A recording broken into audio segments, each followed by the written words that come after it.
to interrupt the Brazil national anthem to have the call over of trunk and arms double sculls for men, for men.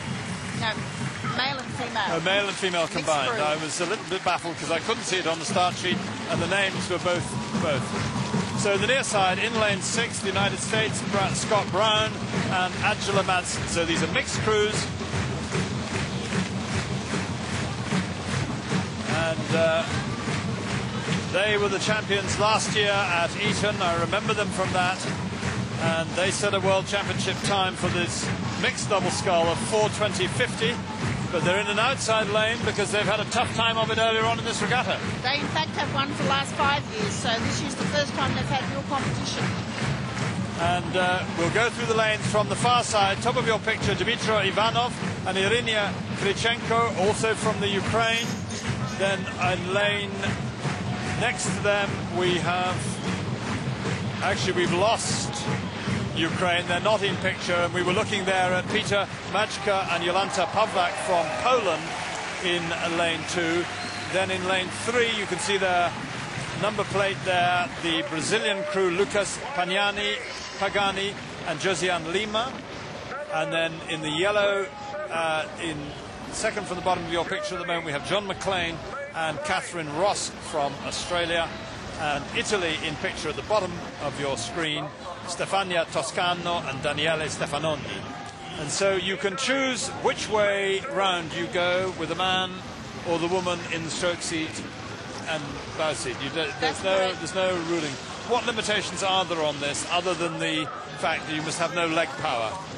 Basically, there's not a limitation other than for some of them do have legs, they will find they have a strap across the hips to restrict leg movement. So we can see it there in the stroke seat, Josiane Lima from Brazil, and you can see the black strap, just like an ordinary car seat belt, tying her into the seat. But she can probably exert a bit of power with her legs, can she? Movement, there shouldn't be power. There could be movement. Right. Having rode on a fixed seat myself, I do know that even though in theory you're obviously not compressing the legs, you're not sliding, you can get the pressure on the ball of the foot if you're clever about it. The strap is designed to inhibit that. To prevent that happening, yeah. Now, but you'll notice that unlike the previous event, they have full body swing, yeah, as well as the arm. And they've got a long body swing. In fact, that Brazilian crew leading by a full length is reaching at least as far forward as an able-bodied athlete would on a fixed seat.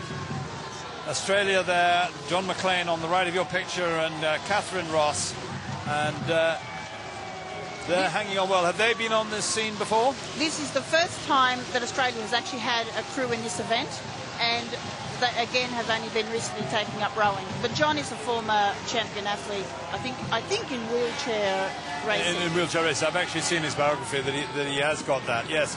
And in fact, he's got a very long pedigree of wheelchair races in all sorts of different things. He's done powermans and so on. So we're now in the last 250 meters, 3/4 of the race gone, and we have Brazil in a very confident leading position with Australia in second at the moment. And then on the far side of the course, Poland, Peter Majka and Jolanta Pawlak in third position, but they are seriously challenged by Stefania Toscano and Daniele Stefanoni in lane 5. Which of those two will take the bronze medal? It looks like a Brazilian gold, a second Brazilian gold of this championships, and we've got Australia in a pretty secure silver medal, and at the moment it's Poland hanging on for bronze, but there's a tremendous challenge here from Stefania Toscano and Daniele Stefanoni of Italy. In fifth place are the former champions Scott Brown and Angela Madsen, and in sixth Ukraine. But a brilliant win there for Brazil, silver medal for Australia, bronze medal for Poland, and Italy fourth, the United States fifth, and Ukraine just crossing the line now in sixth. Outstanding performance from Brazil. You said they were a strong team.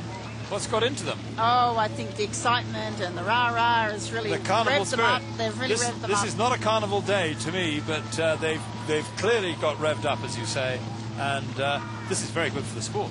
It is, and the Polish crew was second last year. They've come back and got third this year with increased competition.